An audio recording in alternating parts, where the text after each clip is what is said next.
नमस्कार, आपका बहुत बहुत स्वागत है आर्यन टीवी नेशनल में। मैं हूं आपके साथ वर्षा शर्मा और रुक करेंगे देश और दुनिया की तमाम खबरों की ओर। सिक्किम की राजधानी गंगटौर में सुबह के समय एक खास दृश्य देखने को मिला, जब प्रधानमंत्री नरेंद्र मोदी युवाओं के एक समूह के साथ फुटबॉल खेलने के लिए पहुंचे।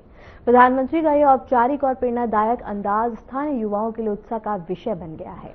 इसके साथ ही बता दें कि मौके पर मौजूद युवाओं ने पीएम मोदी के साथ खेल का आनंद लिया और उनके साथ तस्वीरें भी खिंचवाईं।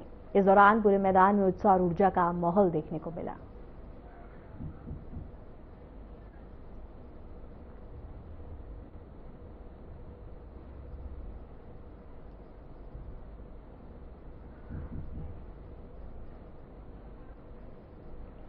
सिक्किम की राजधानी गंगटौर में प्रधानमंत्री नरेंद्र मोदी ने बता दें कि दौरा किया। इस दौरान उन्होंने राज्य की समृद्ध पुष्पीय विरासत को भी करीब से देखा। यह बता दें कि स्वर्ण जयंती मैत्री मछली पार्क के रूप में विकसित किया गया है, जिसे एक अत्याधुनिक और विश्व स्तरीय ऑर्किड सेंटर के तौर पर तैयार किया गया। इस केंद्र का उद्देश्य सिक्किम की जैव विविधता, विशेषकर ऑर्किड प्रजातियों की समृद्ध विरासत को देश और दुनिया के सामने प्रदर्शित करना है।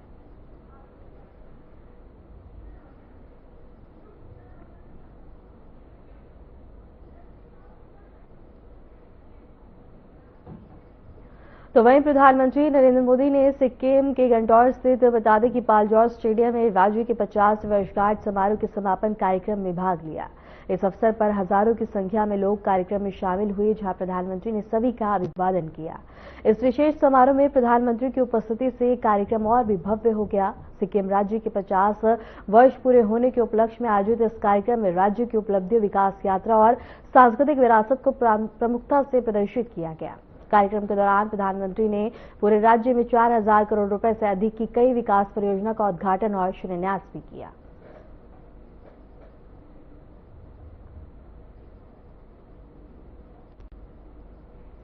और इसके साथ ही प्रधानमंत्री नरेंद्र मोदी ने सिक्किम को कई बड़ी सौगातें दी हैं, जहां बता दें कि प्रधानमंत्री ने सभी का अभिवादन भी किया है। राज्य की उपलब्धि, विकास यात्रा और सांस्कृतिक विरासत को प्रमुखता से प्रदर्शित किया गया है। और आप देख सकते हैं कि इस तरह से यहां लोगों का हुजूम उमड़ता हुआ नजर आ रहा है और इसके साथ ही प्रधानमंत्री यहां सभी का अभिवादन करते हुए नजर आ रहे हैं। सिक्किम को प्रधानमंत्री नरेंद्र मोदी की बड़ी सौगात यहां मिलती हुई नजर आई है। 4000 करोड़ रुपए से अधिक की बता दें कि परियोजना का लोकार्पण और शिलान्यास यहां किया जा रहा है। सिक्किम राज्य के 50 वर्ष पूरे होने पर यहां सिक्किम को बड़ी सौगात प्रधानमंत्री द्वारा मिलती हुई नजर आ रही है, जहां तमाम लोग मौजूद हैं। और इस विशेष समारोह में प्रधानमंत्री की उपस्थिति से माहौल और भी ज्यादा उत्साह होता हुआ नजर आ रहा है।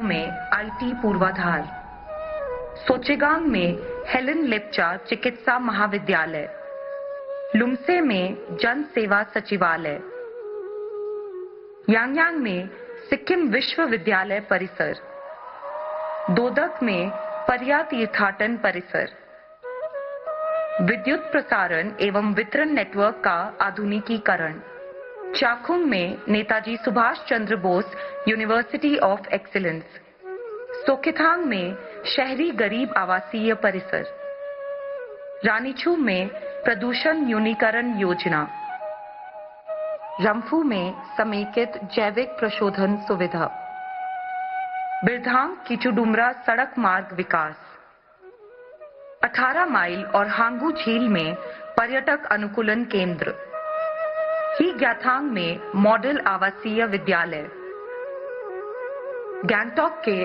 विद्युत नेटवर्क का सुधार, देंताम में व्यावसायिक महाविद्यालय, राजधानी में पुलिसकर्मी आवास, गैंगटॉक में लोक सेवा संस्थान, मंगलधाम नामसिंग में यात्री निवास,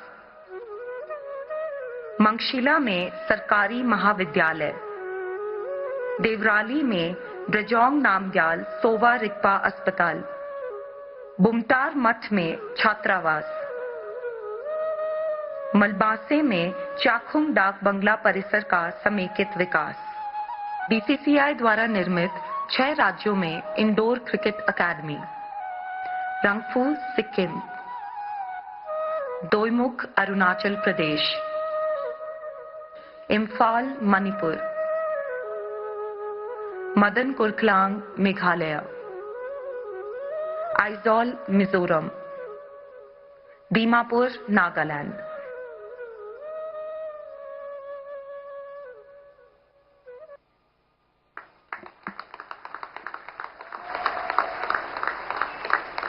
सम्माननीय प्रधानमंत्री महोदय का हार्दिक आभार।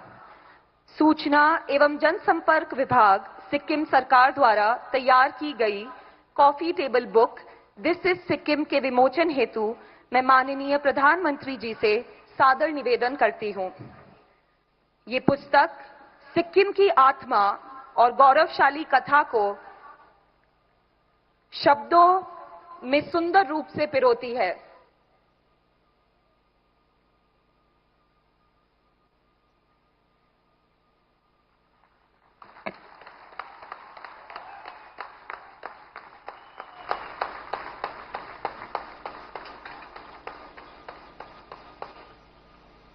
माननीय प्रधानमंत्री महोदय जी का हार्दिक आभार।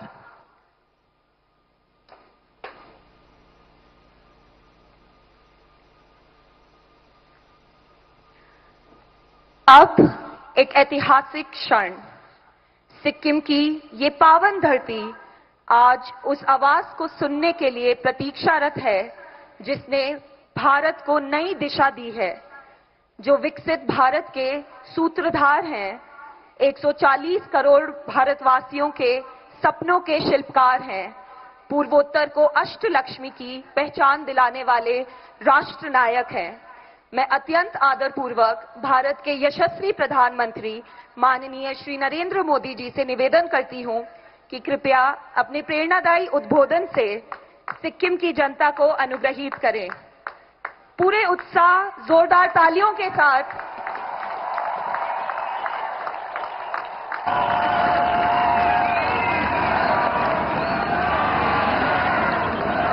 भारत माता की,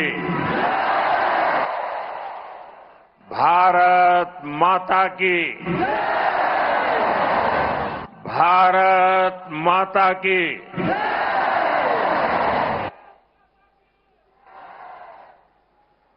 सिक्किम के राज्यपाल श्री ओम माथुर जी,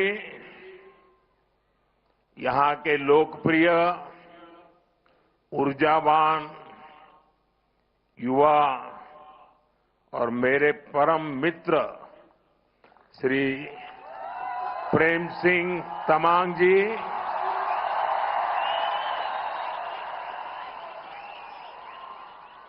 संसद में मेरे साथी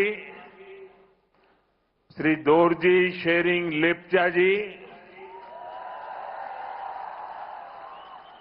डॉक्टर इंद्रहांग सुब्बा जी, श्री दिलीराम थापा जी और सिक्किम के मेरे प्यारे भाई और बहनों,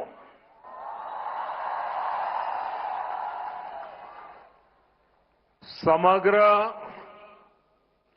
सिक्किम वासी लाई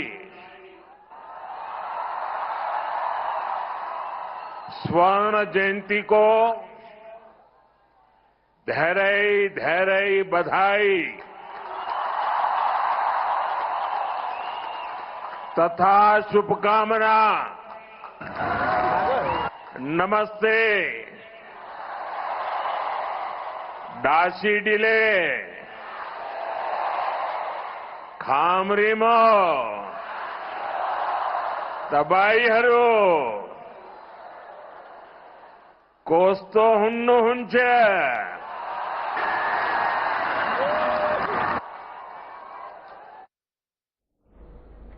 तो वहीं प्रधानमंत्री नरेंद्र मोदी अपने 2 दिवसीय दौरे पर वाराणसी पहुंचेंगे। यह उनका 2026 का पहला और काशी का 54वां दौरा होगा।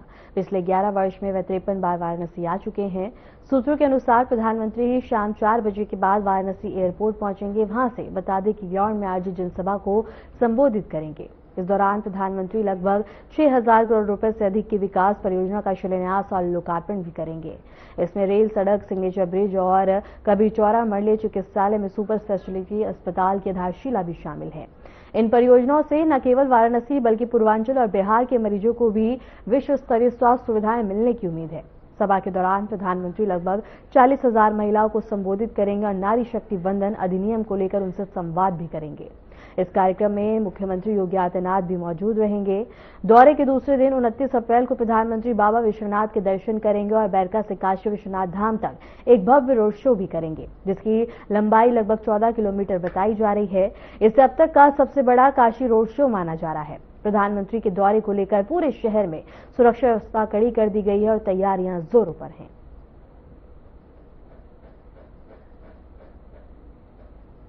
और ग्राफिक्स के जरिए से आपको बता दें, प्रधानमंत्री का 2 दिवसीय वाराणसी का दौरा है, जहां बता दें कि 6,000 करोड़ की सौगात मिलने जा रही है। वहां काशीवासियों को तमाम व्यवस्था की गई है। इसके साथ ही रेल सड़क सिग्नेचर ब्रिज का करेंगे शिलान्यास और इसके साथ ही ग्राफिक्स के जरिए से आपको बता रहे हैं जहां अस्पताल की आधारशिला भी रखेंगे प्रधानमंत्री नरेंद्र मोदी। इसके साथ ही 40,000 महिलाओं को करेंगे संबोधित, जहां नारी शक्ति वंदन अधिनियम को लेकर संवाद किया जाएगा, चर्चा की जाएगी। और इसके साथ ही बता दें कि काशीवासियों को प्रधानमंत्री की तरफ से 6,000 करोड़ की सौगात मिलने जा रही है। महिलाओं से राय लेंगे प्रधानमंत्री नरेंद्र मोदी। 6,000 करोड़ परियोजना का शिलान्यास किया जाएगा। इसके साथ ही बता दें कि तमाम व्यवस्था की गई है। शिक्षा, स्वास्थ्य को यहां बढ़ावा मिलता हुआ नजर आएगा। और इसके साथ ही ग्राफिक्स के जरिए से आपको बता रहे हैं 29 अप्रैल को प्रधानमंत्री नरेंद्र मोदी का भव्य रोड शो भी है, जहां बता दें कि 14 किलोमीटर लंबा ये रोड शो होगा, जहां तादाद यहां लोगों की देखने को मिलेगी।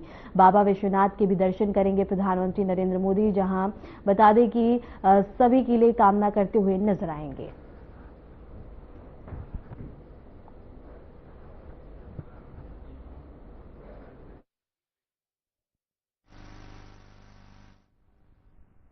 सर, प्रधानमंत्री का आगमन है, कैसी तैयारी व्यवस्था होगी? देखिए, आपको बता दें कि माननीय प्रधानमंत्री जी के कार्यक्रम को लेकर व्यापक तैयारी वाराणसी के प्लेस इसके तहत एक और जहां inter departmental coordination meeting already हो चुकी है। प्री ब्रीफिंग कल हो चुकी है, जिसमें सभी सीनियर ऑफिसर्स को ब्रीफ कर दिया गया है। 3 टियर सिक्योरिटी प्लान तैयार किया गया है, जिसमें आउटर कॉर्डन, इनर कॉर्डन, आइसोलेशन कॉर्डन बनाया गया है। इसके अतिरिक्त क्यूआरटी बनाई गई हैं। अभी वर्तमान में जो सीसीटीवी कैमरे हैं उनके साथ साथ बॉडी वन कैमरा, उनसे नजर रखी जा रही है। सोशल मीडिया पर नजर रखी जा रही है। सभी लोगों को ब्रीफिंग डिब्रीफिंग के माध्यम से ये सुनिश्चित किया गया है कि जो ड्यूटी है वो अच्छे से उनको ब्रीफ रहे, ताकि जो सुरक्षा है वो चाक चौबंद रहे। और साथ ही साथ जो पार्किंग्स हैं वो बहुत नजदीक बनाई गई हैं, विद इन द 500 मीटर, उससे भी कम से पार्किंग्स बनाई गई हैं, ताकि जो आने वाले लोग हैं उनको किसी तरह की परेशानी ना हो और साथ ही साथ जो कार्यक्रम है उसको सकुशल रूप से पुलिस संपन्न। सर, ये कार्यक्रम महिलाओं से संबंधित है, महिला आरक्षियों, महिला पुलिसकर्मियों की संख्या ज्यादा है। देखिए, आपको बता दें कार्यक्रम स्थल पर कंप्लीट महिलाओं को ही लगाया गया है। सहायता पुरुष रहेंगे, लेकिन ड्यूटी जो लगाई गई है सभी जो कार्यक्रम स्थल है उस पे हमारे द्वारा 4 आईपीएस ऑफिसर्स को लगाया गया है, जो लेडीज हैं। साथ ही साथ जितने बॉक्स है उसमें लेडीज ऑफिसर्स को लगाई गई है। तो जो नारी शक्ति है उसी को वंदन करते हुए फोर्स लगाई गई है, ताकि जो मैसेज है, जो व्यवस्था है, उसको एकदम चाक चौबंद रखा जाए। कार्यक्रम की कमान, सुरक्षा की कमान महिलाओं के हाथ में रहे। जी हाँ, निश्चित रूप से महिलाओं के हाथ में ही है। 2 आईपीएस ऑफिसर कार्यक्रम स्थल पर प्रभाव। अध्यक्ष जी, प्रधानमंत्री जी का कार्यक्रम है, क्या कुछ कार्यक्रम होने वाला है? सबसे पहले तो आपके चैनल पे और आप सभी लोग पत्रकार बंधुओं का बहुत बहुत हार्दिक स्वागत है कि आप जो है पूरी तरह से इस कार्यक्रम को कवरेज करके दिखा रहे हैं। हमारे वाराणसी के सांसद, देश के सबसे प्रधानमंत्री, हम सब लोग ये जानते हैं कि हर 3 महीना पर वो अपने परिवार में, अपने कंस्टिट्यूंसी में आते हैं, संसदीय क्षेत्र में। इस बार भी वही प्रोग्राम बना हुआ है। वो 28 तारीख को अपने राष्ट्रीय विमान से लाल बहादुर शास्त्री एयरपोर्ट पर आएंगे। वहां से हेलीकॉप्टर से बरेका मैदान में आएंगे। वहां के बाद अपने गंतव्य स्थान पर जाएंगे।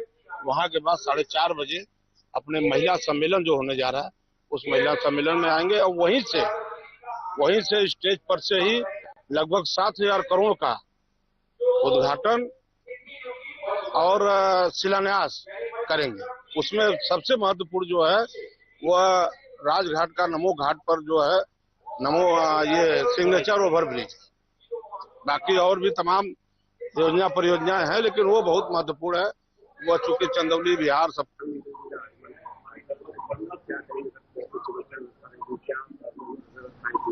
देखिए, माननीय प्रधानमंत्री जी का उनके संसदीय क्षेत्र वाराणसी में 2 दिवसीय दौरा है। 28 और 29 अप्रैल को ये दौरा होगा।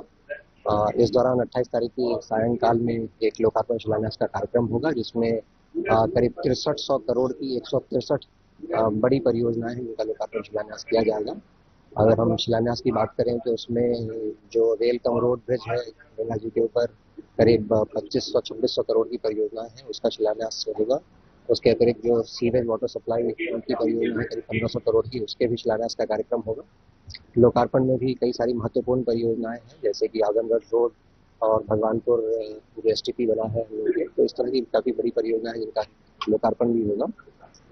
इस बार जो ये विशेष बात ये रहेगी कि लोकार्पण शिलान्यास के कार्यक्रम में जो विभिन्न परियोजनाएं हैं, उनसे जो लाभान्वित होने वाली महिलाएं हैं, जो अलग अलग योजनाएं हैं राज्य सरकार भारत सरकार की, उनसे जो लाभान्वित होने वाली महिलाएं हैं, वो सब एक महिला सम्मेलन के रूप में ये लोकार्पण शिलान्यास का आयोजन होगा, जिसमें करीब 25,000 से ज्यादा महिलाएं माननीय प्रधानमंत्री जी के कार्यक्रम में प्रतिभाग करेंगी। और इसी पे रुक करेंगे हमारे संवाददाता अभिषेक सिंह का। अभिषेक, क्या कुछ जानकारी है, क्या कुछ तैयारियां की गई हैं, प्रशासन ने क्या कुछ तैयारियां की हैं प्रधानमंत्री के आगमन को लेकर? अभिषेक, देखिए वर्षा, प्रधानमंत्री के आगमन से पहले काशी में एक उत्सव का माहौल है और बात आप तैयारियों की कर रही हैं, तो तैयारियां लगभग पूरी हो चुकी हैं। जो पूरा जो कार्यक्रम स्थल है बरका का ग्राउंड, जहाँ पर प्रधानमंत्री का संबोधन होना है, काशी के जनप्रतिनिधि महिला जनप्रतिनिधियों से उनका संवाद होना है, वो पूरी तरह से एसपीजी ने अपने कब्जे में ले लिया है। लगभग 40,000 महिलाओं से प्रधानमंत्री का संबोधित भी करेंगे और कुछ चुनी हुई जनप्रतिनिधियों से वो संवाद भी करेंगे। चूंकि महिला आरक्षण बिल जो लोकसभा में गिर गया था, यानी पास नहीं हो पाया था, उसके बाद ये पीएम का पहला दौरा है, तो लिहाजा उम्मीद है कि संबोधन में ही प्रधानमंत्री नारी से संबंधित जो काम सरकार की ओर से किए जा रहा है और विपक्षियों की ओर से जो रंगा लगाया जा रहा है, उस पर भी वो चर्चा संबोधन में चर्चा कर सकते हैं। उसी मंच से ही प्रधानमंत्री लगातार जो काशी के जो समानांतर एक विकास की गंगा बह रही है, उस विकास की गंगा में लगभग 6340 करोड़ रुपए की परियोजनाओं की वो सौगात देंगे, जिसमें कुल 163 परियोजनाएं हैं, जिसमें 50 का लोकार्पण होना है और 113 परियोजनाओं का शिलान्यास होना है। ये जो परियोजनाएं होंगी वो सड़क से जुड़ी हैं, शिक्षा से जुड़ी हैं, चिकित्सा से जुड़ी हैं, इंफ्रास्ट्रक्चर से जुड़ी हैं, आवास से जुड़ी हैं, रोजगार से है, पर्यटन से है, ब्रिज से है, इवन यहाँ तक कि खेल से है। तमाम जो काशी के जो क्षेत्र हैं, उन क्षेत्रों को विकास के लिए वो लगातार दे रहे हैं। इतना ही नहीं, एचटीपी जो है, सीवेज ट्रीटमेंट प्लांट है, पेयजल है, सीवर लाइन है, यानी कि एक काशी को एक सुंदर काशी बसाने का जो उनकी क्योटो बनाने का जो मुहिम है, जो सपना है, उसको वो धीरे धीरे आगे बढ़ाते हुए नजर आ रहे हैं। और उसके बाद वो रात्रि विश्राम के लिए बरेका गेस्ट हाउस पहुंचेंगे और दूसरे दिन वो बाकायदा बरेका गेस्ट हाउस से निकलकर काशी विश्वनाथ धाम जाएंगे और 6 जगहों पर जो बीजेपी के जो पदाधिकारी हैं वो उनका स्वागत करते हुए नजर आएंगे, या फिर कहें ये अघोषित रोड शो भी कहलाएगा। इसके प्रधानमंत्री के स्वागत के लिए बकायदा बीजेपी के जो राष्ट्रीय अध्यक्ष हैं वो अब से थोड़ी देर बाद पहुंचेंगे वाराणसी। इसके अलावा मुख्यमंत्री योगी आदित्यनाथ, राज्यपाल आनंदीबेन पटेल के साथ साथ यूपी के दोनों मुख्यमंत्री ब्रिजेश पाठक और केशव मौर्य भी उनके साथ कार्यक्रम में मौजूद रहेंगे। इसके अलावा जो तमाम स्थानीय जनप्रतिनिधि हैं, विधायक हैं, सांसद आसपास के, उन लोगों से भी बात मौजूद रहेंगे। सभी लोग प्रधानमंत्री का स्वागत करेंगे और उसके बाद जो 6 बजे के बाद है प्रधानमंत्री का जो समय आरक्षित है और दोपहर 1:30 बजे यानी कि 1:30 बजे के आसपास वो काशी पहुंचेंगे और इस दौरान 2 से 2.5 घंटे का भी समय आरक्षित है। तो ऐसे में उम्मीद भी लगाई जा रही है कि यूपी में जो संभावित फेरबदल होना है संगठन से लेकर सरकार में, उस संभावित फेरबदल पर भी बातचीत हो सकती है। चूंकि बीजेपी के राष्ट्रीय अध्यक्ष भी मौजूद रहेंगे, प्रदेश के जो अध्यक्ष है पंकज चौधरी वो भी मौजूद रहेंगे, दोनों डिप्टी सीएम रहेंगे, सीएम भी रहेंगे। तो उनकी मौजूदगी में हो संभावित है कि जो प्रदेश और संगठन में जो बदलाव होने हैं उस पर भी चर्चा हो सकती है। चूंकि वाराणसी के जो जिला अध्यक्ष का पद है, चंदौली के जो जिला अध्यक्ष का पद है, इसके अलावा एक अन्य जिला है वहां का जिला अध्यक्ष के पद है, तो उस पर जो पेज फंसी है उस पेज पर भी आज मुहर लग सकती है। क्योंकि प्रधानमंत्री के संसदीय क्षेत्र के जिला अध्यक्ष की नियुक्ति को लेकर काफी दिनों से कयास और बीजेपी के कार्यकर्ताओं में आस है कि रिजल्ट अब आ ही जाना है, तो इसको लेकर एक ठीक है अभिषेक, आपका बहुत बहुत शुक्रिया हमारे साथ जुड़ने के लिए, तमाम जानकारी साझा करने के लिए। उधर आंध्र प्रदेश में उपराष्ट्रपति सीपी राधाकृष्ण ने बता दें कि तिरुमला तिरुपति पहुंचकर भगवान वेंकटेश्वर स्वामी के दर्शन और विविध पूजा अर्चना की। इस दौरान उन्होंने मंदिर परिसर में दर्शन कर देश की सुख समृद्धि और शांति की कामना की। मंदिर प्रशासन द्वारा उनके आगमन को लेकर विशेष व्यवस्थाएं की गई। दर्शन के बाद वाइस प्रेसिडेंट सीपी राधाकृष्ण ने मंदिर परिसर की पवित्रता और प्रबंधन की सराहना की।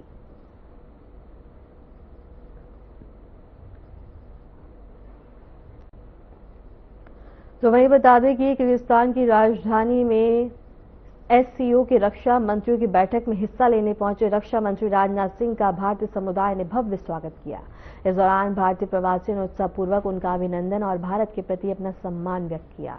कार्यक्रम के तहत रक्षा मंत्री राजनाथ सिंह ने बता दें कि पुष्प चक्र अर्पित कर शहीदों को श्रद्धांजलि भी दी और वह इस समय बता दें कि एससीओ रक्षा मंत्रियों की बैठक में भाग लेने के लिए मौजूद रहे और इस बैठक को क्षेत्र सुरक्षा और सहयोग के लिहाज से महत्वपूर्ण माना जा रहा है।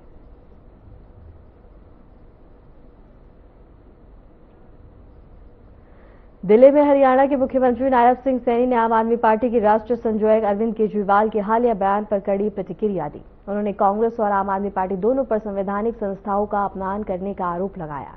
सीएम सैनी ने कहा कि कांग्रेस पार्टी लंबे समय से संवैधानिक संस्थाओं को अपमान करती आई है और अब अरविंद केजरीवाल भी उसी राह पर चल रहे हैं। उन्होंने कहा अरविंद केजरीवाल न केवल अराजकतावादी बल्कि उन्हें देश की अदालतों पर भी विश्वास नहीं है, जिससे कांग्रेस को नहीं है। ऐसा कैसे हो सकता है कि एक अदालत का फैसला सही और दूसरी का गलत। सीएम सैनी ने आगे कहा कि गांधी परिवार भी खुद कोर्ट से ऊपर समझने की सोच रखता है, उसी तरह की मानसिकता केजरीवाल की भी दिखाई देती है।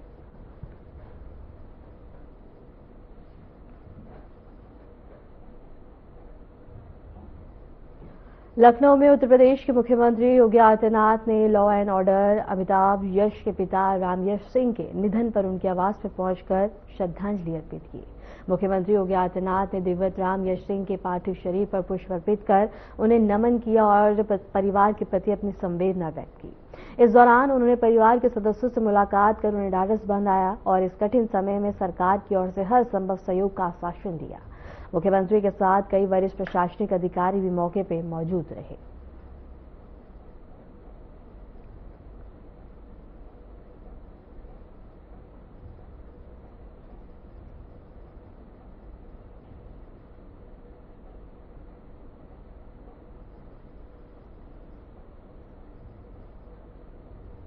उत्तराखंड के मुख्यमंत्री पुष्कर सिंह धामी ने दिल्ली देहरादून एक्सप्रेसवे पर यात्रा करने के बाद इसे देश के बुनियादी ढांचे में एक बड़ी उपलब्धि बताया। सीएम धामी ने सोशल मीडिया में पोस्ट में कहा है कि एक्सप्रेसवे आदरणीय प्रधानमंत्री नरेंद्र मोदी के दूरदर्शी और कुशल नेतृत्व में तैयार किया गया, जो डबल इंजन सरकार के विकास मॉडल का प्रतीक है। उन्होंने बताया कि अत्याधुनिक एक्सप्रेसवे के शुरू होने से अब दिल्ली से देहरादून की दूरी घटकर लगभग 2.5 घंटे रह गई है। इससे न केवल यात्रियों की सुविधा होगी बल्कि समय और संसाधनों की भी बचत होगी। उन्होंने विश्वास जताया कि एक्सप्रेसवे से व्यापार और क्षेत्र विकास को नई गति देगा, जिससे उत्तराखंड समेत आसपास के क्षेत्रों में आर्थिक गतिविधियां बढ़ती हुई नजर आएंगी।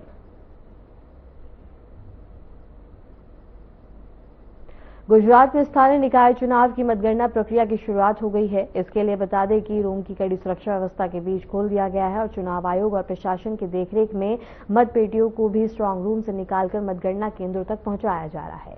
सुरक्षा के मद्देनजर पुलिस बल और अर्धसैनिक बलों की तैनाती की गई है ताकि पूरी प्रक्रिया शांतिपूर्ण और पारदर्शी तरीके से संपन्न हो सके।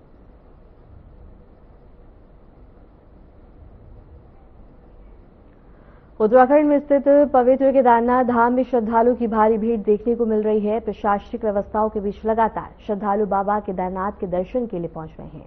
आधिकारिक जानकारी के अनुसार पिछले 6 दिनों में 18.6 लाख से अधिक श्रद्धालुओं ने केदारनाथ धाम पहुंचकर भगवान शिव के दर्शन किए।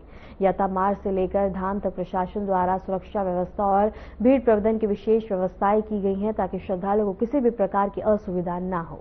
श्रद्धालुओं की बढ़ती संख्या को देखते हुए प्रशासन लगातार निगरानी बनाए हुए है और यात्रा व्यवस्था को सुचारू रूप से संचालित किया जा रहा है।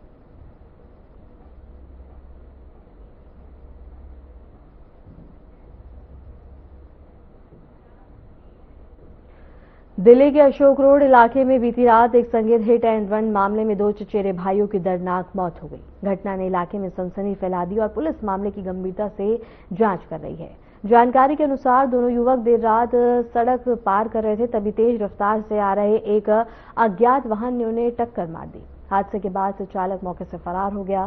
स्थानीय लोगों ने तुरंत घायलों को नजदीकी अस्पताल पहुंचाया, जहां डॉक्टरों ने मृत घोषित कर दिया। पुलिस ने मामला दर्ज कर लिया है और आसपास लगे सीसीटीवी कैमरों की फुटेज खंगाली जा रही है, ताकि आरोपी वाहन और चालक की पहचान की जा सके। अधिकारियों का कहना है कि जल्द ही आरोपी को पकड़ लिया जाएगा। फिलहाल मृतकों की पहचान और उनके परिवार को सूचित करने की प्रक्रिया जारी है और घटना के बाद से इलाके में सुरक्षा व्यवस्था बढ़ा दी गई है।